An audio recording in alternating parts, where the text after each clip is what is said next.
ভাই মধু রাখবেন নাকি মধু? এ মধুওয়ালা ভাই দাঁড়ান। আসো বসলাম।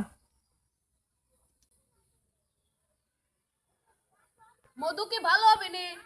মধু কতখানি আছে? মধু বেশি নাই, মধু আছেই 200 গ্রাম খানিক। কত করে কেজি লিবেন? নেবই আর কয়টা কেজি? তুমি 200 গ্রাম লিবে 600 টাকা কেজি লেবো নে। তাহলে একটু দেন, খা দেখি কেবি লাগে।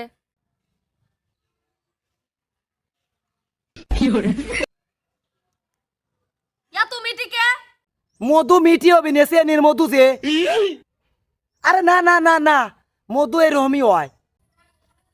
এর ভাত উনি কাছ থেকে মধু নিছিস? না। কালকে উনি কাছ থেকে মধু নিছি, বয়মের ভিত থুইছি জুমা গেছে। এই বয়মের ভিতরে মধু বাড়ায় না, চেনির মধু বেছে 10 শালা।